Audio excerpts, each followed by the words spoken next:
सर्वप्रथम हम उनके प्रारंभिक जीवन के बारे में जानकारी प्राप्त कर लेते हैं। संत गुरु रविदास जी का जन्म वाराणसी में चंद्रवंशी चमार जाति में माता कलसा देवी और बाबा संतोख दास जी के यहाँ 15वीं शताब्दी में हुआ था। इनका जन्म गोवर्धनपुर गांव के वाराणसी, जो कि उत्तर प्रदेश में है, वहाँ हुआ था। हालांकि इनके वास्तविक जन्म तिथि अभी भी विवाद बना हुआ है। कुछ लोगों का मानना है कि 1376 से 1377 में इनका जन्म हुआ था। कुछ बताते हैं कि 1399 में हुआ था। कुछ विद्वानों के अपने मत अनुसार यह अनुमान लगाया जाता है कि उनका जन्म 15वीं से 16वीं शताब्दी में सन 1420 से 1450 से 1520 तक था। उनकी प्रारंभिक शिक्षा के बारे में हम जानकारी लेते हैं। तो रविदास बचपन से ही काफ़ी बुद्धिमान थे और होनहार भी थे।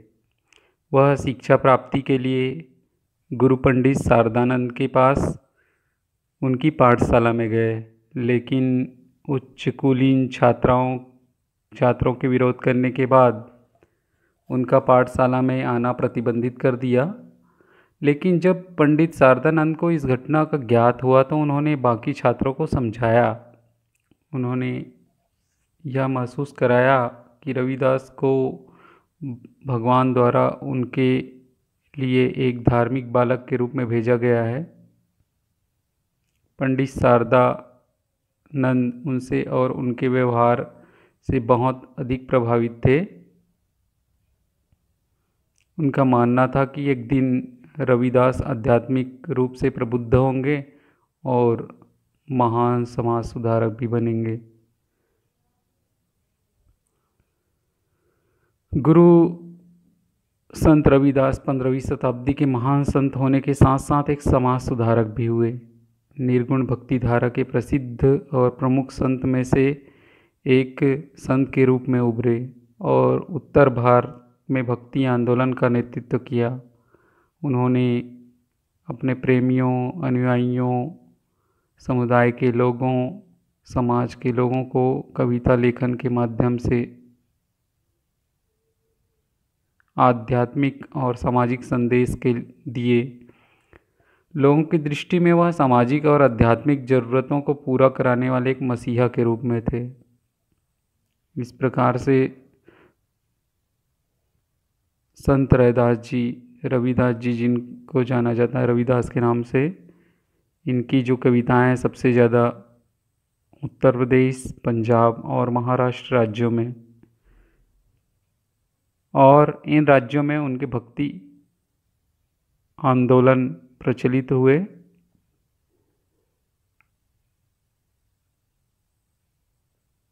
आइए अब हम चलते हैं उनके जो पद है, जिनको रैदास के भजन के रूप में भी जाना जाता है, बहुत ही प्रसिद्ध है। इन पदों का हम गायन करके इनका अर्थ स्पष्ट करेंगे।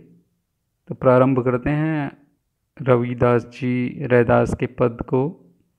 प्रभु जी तुम चंदन हम पानी, प्रभु जी तुम चंदन हम पानी, जाकी अंग अंग बास समानी, प्रभु जी तुम चंदन हम पानी, प्रभु जी तुम घन बन हम मोरा, जैसे चितवत चांद चकोरा, प्रभु जी तुम चंदन हम पानी, प्रभु जी तुम मोती हम धागा, जैसे सोने मिलत सुहागा, प्रभु जी तुम चंदन हम पानी। कवि रैदास जी कहते हैं कि हे प्रभु तुम चंदन हो और हम पानी हैं। जिस प्रकार चंदन को घिसने के लिए पानी की जल की आवश्यकता होती है, वैसे ही ईश्वर को प्राप्ति करने के लिए हमको भी ईश्वर से मन लगाना पड़ेगा। और चंदन को जिस प्रकार शरीर में लगाने से पूरे शरीर सुगंधित होते हैं, वैसे ही ईश्वर का स्मरण करने से हमारा मन भी स्वच्छ हो जाएगा, सुगंधित हो जाएगा। आगे कवि रैदास जी कहते हैं कि प्रभु जी, हे ईश्वर, तुम घन हो, घन मतलब बादल, बन हम मोरा, और हम तो वन में रहने वाले मोर है।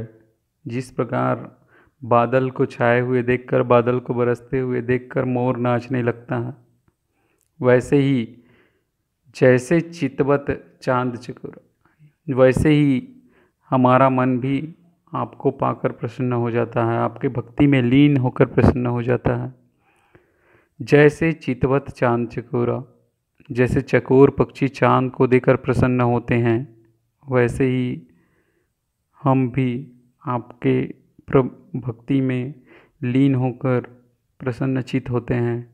प्रभु जी तुम चंदन हम पानी।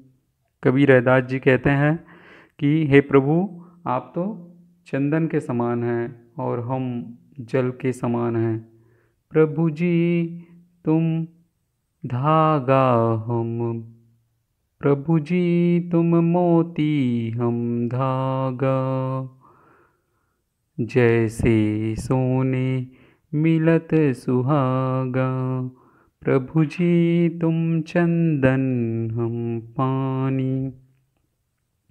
आगे कवि रैदास जी कहते हैं कि हे प्रभु, आप तो मोती के समान हैं और हम तो तुच्छ धागा है। जिस प्रकार माला बनाने के लिए मोती की आवश्यकता होती है, उसको धागे में गूंथा जाता है, तभी एक सुंदर माला बनता है। वैसे ही हम एक धागे के समान हैं और आप मोती हो, बहुमूल्य मोती हो। जैसे सोने में सुहागा मिलने पर सोना और बहुमूल्य हो जाता है, वैसे ही आपके दर्शन पाकर, आपकी भक्ति में लीन होकर हम और प्रसन्नचित हो जाएंगे। इस प्रकार कवि रैदास जी कहते हैं कि हे प्रभु, आप चंदन के समान हैं और हम पानी के समान हैं। प्रभु जी तुम चंदन हम पानी। तो बच्चों, इस भजन को हम लय से ऐसे ही गा सकते हैं और इसके अर्थ को भी समझ सकते हैं। प्रभु जी तुम चंदन हम पानी, जाकी अंग अंग बास समानी। प्रभु जी तुम चंदन हम पानी, प्रभु जी तुम घन बन हम मोरा, जैसे चितवत चांद चकोरा। प्रभु जी तुम चंदन हम पानी, प्रभु जी तुम मोती हम धागा, जैसे सोने मिलत सुहागा। प्रभु जी तुम चंदन हम पानी, प्रभु जी तुम चंदन हम पानी।